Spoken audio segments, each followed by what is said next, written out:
galera, tudo bem?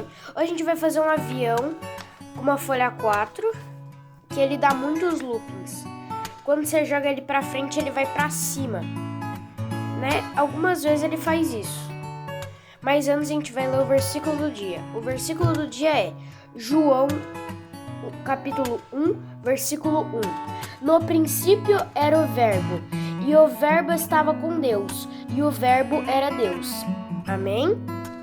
Agora vamos fazer. A gente primeiro vai virar o papel assim, desse jeito. Agora a gente vai dobrar ele ao meio, para ficar bem certinho, tá?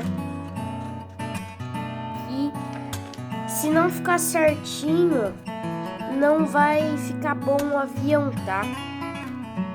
O avião vai ficar ruim. Aqui. Desse jeito. Agora a gente alisa bem.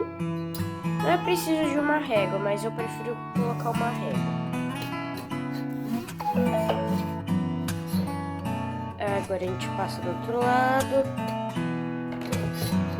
E desse também. Pronto. Agora a gente abre e dobra no meio aqui.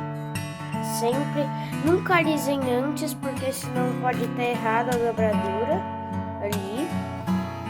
E dobrar errado aqui. Viu que tá certinho? Aí pode alisar. Aí, ó.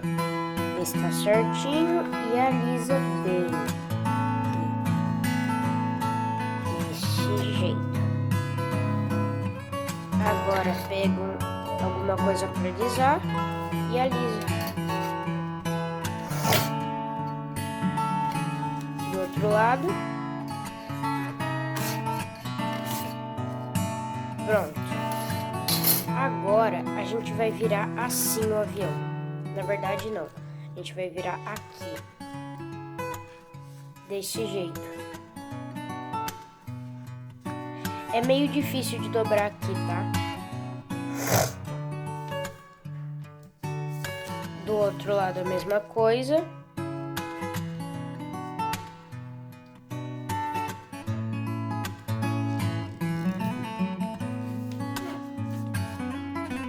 E ficou assim.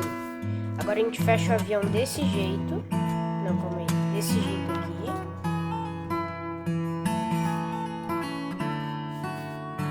E agora faz as asas.